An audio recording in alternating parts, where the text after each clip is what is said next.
Welcome back. It's the Coaches Show for Missouri Baptist Women's Basketball before they take on St. Louis College of Pharmacy. I'm Harry Schrader, head coach Iris Dixon, and you guys got a win the last time out, broke a little bit of a losing streak. Talk about that win. How important was it for your team?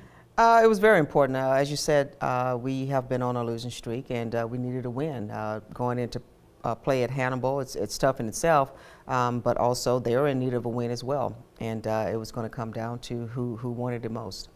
You got Angela Talley more involved in the lineup in the last couple of games. Talk a little bit about what she brings to the team. Athletic, she can shoot the ball outside, and she also can get to the bucket. And she is a good asset for us, and I'm glad she's finally stepping up to the point. 50% shooter from beyond the arc. That is pretty good. That's definitely good. And you know, we always talk about our three-point shooting and things like that. Again, it's not a big concern of ours. I'm looking to get the easy bucket, and if it's a layup, I'm okay with that. I'm glad you brought that up. I looked at the numbers, and you're still shooting about 28% from beyond the arc, but that's up from 19%. So that thing is growing all the time. Yeah, we've done a little practice on shooting some threes, so it's helped a little bit. But again, it's not a top priority for us to go out and shoot threes. We were talking before we came on the air about Taylor Klingelhoefer closing in on 1,000 points. We don't want to make a big deal about that, but that's quite an accomplishment for a collegiate player to even approach those numbers. It is. You know, she's a great student athlete. You know, she came in as a freshman. She's worked hard, and definitely, you know, would love to see her accomplish that feat, and would definitely recognize her once that happens. Over the last 5-6 games, Dana Jenkins has doubled, tripled her assist total in terms of what she's been averaging all year. How has her game changed over the last maybe 2 weeks? Tremendously in terms of just her focus, coming in and distributing the ball, getting it to the shooters, getting it inside.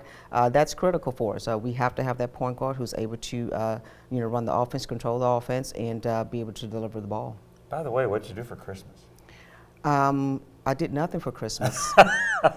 I actually Skyped with my family down in Louisiana and watched the family open gifts and things like that. And I was here preparing for our practices and our games. Isn't that amazing what you can do on Skype these days? I know tons of people that have done Christmas by Skype over the last couple of weeks.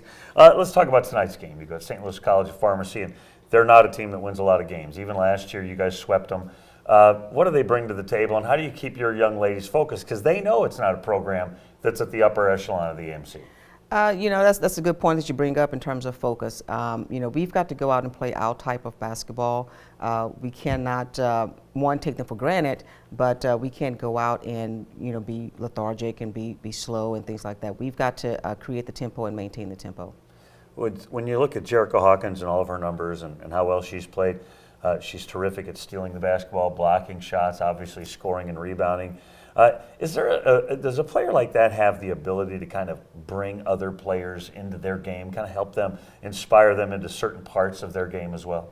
Absolutely. You know, when Jericho gets going, the team gets going. When she's kind of slow out of the gate, then everybody's slow out of the gate. So she has that capability to turn it on, and when everyone else sees that, it brings them up as well. And is she able to transfer some of those abilities even? Hey, I start to watch the way she approaches defense, so now I learn that. Is that something that teammates actually kind of impart to others? Well, I would hope not, kind of, simply because she does go for steals and things like that. She's crazy. She goes after steals. She's all over the floor. I like to pressure the ball a lot, and she's a type of player that she kind of gauges, in terms of the player, in terms of the ball, so she can get those steals. And like I said, I'm not always fond of the girls trying to emulate that, because I do like to pressure the ball and things like that. So, but I think when she does get that steal, she's off to the races. So I remember when I was a high school basketball player trying to imitate the star,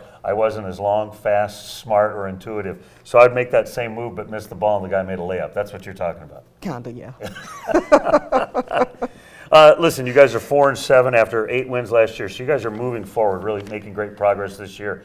So you feel confident, about the way the season's going? Because clearly you guys are moving in the right direction.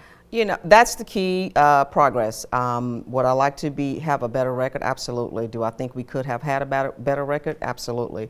But it is a process, and it is work in progress. We're looking at the same individuals from last year, but they're different individuals from last year, and they're playing better together. And I think it's just going to take, you know, that one light bulb to go off for us to really work well together and play well together, and again, be a force to reckon with. It's a home game, but the students are still on break. Does that make it more difficult, less students around, maybe a little bit less energy? It can, but you know, we had Columbia coming in here last week, and it brought a good crowd. Of course, most of them probably was Columbia, but it was a good crowd, and so we try to focus on what we're able to do. Would we love the fans to come in? Absolutely, but again, it's about us getting out there and performing, regardless if there's 1,000 people in the stands or if there's one. The Spartans are undefeated in 2016. They want to keep that record going here in January. That's Iris Dixon. I'm Harry Schrader. Stay tuned for the first tip of the ladies basketball game against St. Louis College of Pharmacy here on the Spartan Digital Network.